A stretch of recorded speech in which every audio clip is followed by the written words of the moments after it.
Assalamualaikum warahmatullahi wabarakatuh. Pada kesempatan kali ini kita akan belajar tentang elektrokimia. Apa sih yang dimaksud dengan elektrokimia? Sel elektrokimia adalah reaksi redoks yang ada hubungannya dengan listrik. Masih ingat kan materi kita sebelumnya? Saya sudah membahas tentang redoks, yaitu reduksi dan oksidasi. Nah, untuk mengingatkan kembali, saya akan menjelaskan tentang reaksi redoks. Tetapi di sini hubungannya dengan elektron. Karena pada pembelajaran elektrokimia, kita akan membahas reduksi oksidasi yang ada hubungannya dengan elektron. Jadi, reduksi adalah reaksi yang menangkap elektron. Sementara oksidasi adalah reaksi yang melepas elektron. Sel elektrokimia ini dibagi dengan dua, yaitu sel volta dan sel elektrolisis. Sel volta yaitu energi kimia dirubah menjadi energi listrik, hubungannya dengan reaksi redoks. Kemudian sel elektrolisis yaitu energi listrik dirubah menjadi energi kimia. Jadi sel volta ini adalah kebalikan dari sel elektrolisis, begitu juga sebaliknya. Nah, ini adalah contoh-contoh dari sel volta. Dalam kehidupan sehari-hari, kita sering melihat ada kipas angin genggam dan bahan-bahan lainnya yang menggunakan sel baterai. Nah, ini adalah penerapan dari konsep sel volta. Bagaimana sih cara kerjanya baterai kok bisa menyimpan energi listrik? Nah, inilah manfaat kita belajar tentang sel volta. Nah, sekarang kita akan melihat posisi logam pada deret volta. Jadi, ada beberapa unsur yang mudah mengalami reduksi dan ada juga unsur yang mudah mengalami oksidasi. Jadi, kita bisa lihat unsur mana yang mudah mengalami reduksi dan oksidasi tergantung pada deret volta. Nah, ini ada beberapa unsur yang sudah disusun dalam deret volta. Jadi, kalau unsur dari Li, K, Ba semakin ke kanan, maka unsur tersebut semakin mudah mengalami reduksi. Begitu juga sebaliknya, unsur dari kanan ke kiri maka semakin mudah mengalami oksidasi. Contohnya, misalnya kita mau mereaksikan, kita mau membuat elektroda misalnya antara Mg dengan Cu, maka elektroda Mg, unsur Mg maka akan mudah mengalami oksidasi. Kemudian Cu akan mudah mengalami reduksi. Karena berdasarkan deret volta, Cu lebih mudah mengalami reduksi, sementara Mg yang lebih di kiri lebih mudah mengalami oksidasi. Nah, sekarang kita akan coba memperhatikan bagan dari sel volta. Sel volta di sini ada dua larutan, kemudian kita akan celupkan yang pertama logam seng, kemudian yang kedua, logam tembaga.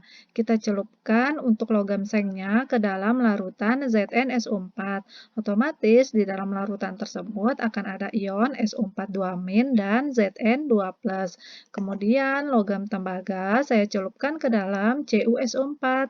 Otomatis di dalam larutan CuSO4 terdapat ion Cu2+ dan SO4 2-.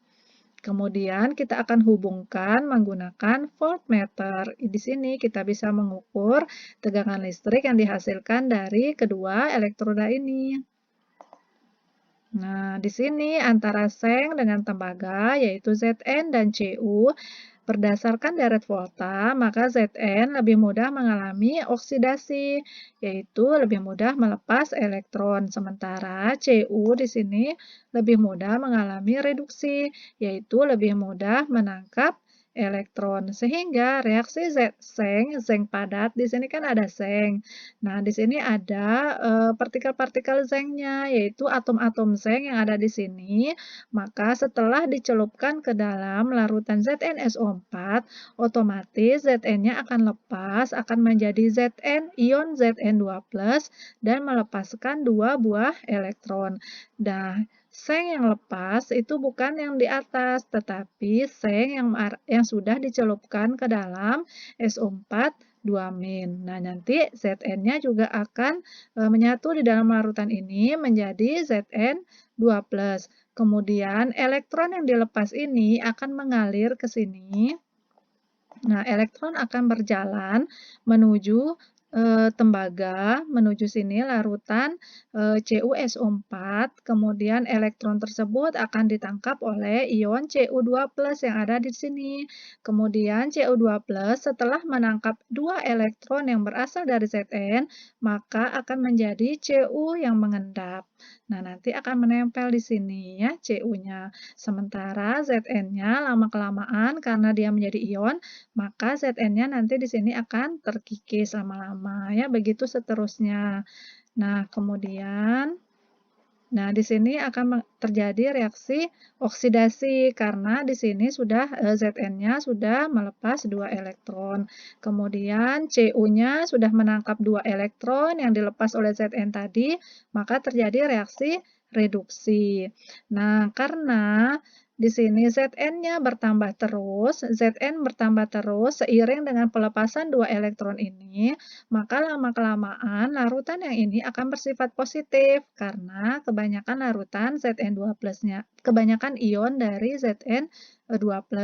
Kemudian pada larutan ini karena Cu-nya berkurang, Cu2+ tadi setelah menangkap elektron, maka akan menjadi Cu yang mengendap, itu Cu padat, sudah tidak menjadi ion lagi, sehingga SO4 2-nya tidak punya pasangan lagi. Ya, jadi di sini akan kebanyakan ion SO4 2-, sehingga larutannya akan bersifat larutan negatif. Nah, bagaimana caranya agar larutan ini menjadi netral kembali? Maka kita akan beri dia jembatan garam. Jadi ini namanya jembatan garam untuk menetralkan larutan yang bersifat positif maupun yang negatif tadi, untuk mengurangi di sini mengurangi ion positifnya, di sini mengurangi ion negatifnya dengan memberi jembatan garam. Karena jembatan garam ini terdiri dari garam-garam yang bersifat positif dan negatif.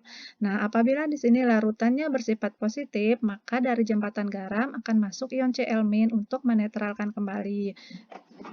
Kemudian, untuk menetralkan larutan yang bersifat negatif ini, maka akan masuklah ion K+ untuk menetralkan SO4 2- yang berlebihan di sini.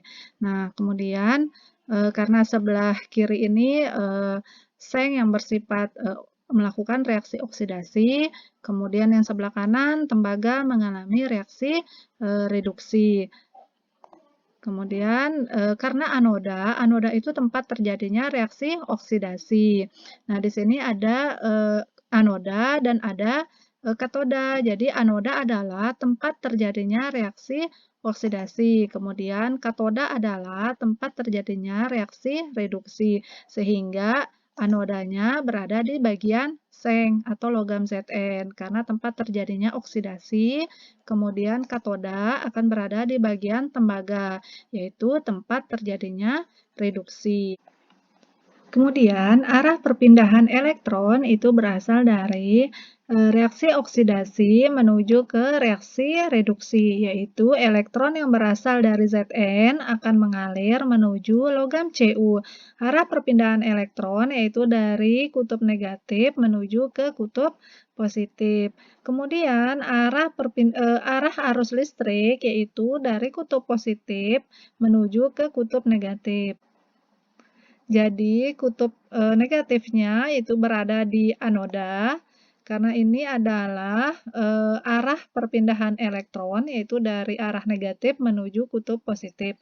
Kemudian aliran listrik akan mengalir dari kutub positif menuju ke kutub negatif. Jadi di sini adalah kutub positif. Nah, sehingga kutub positif berada di katoda, kemudian kutub negatifnya berada di anoda. Jadi ini saja pembahasan kita hari ini. Semoga bermanfaat dan mudah dipahami. Wassalamualaikum warahmatullahi wabarakatuh.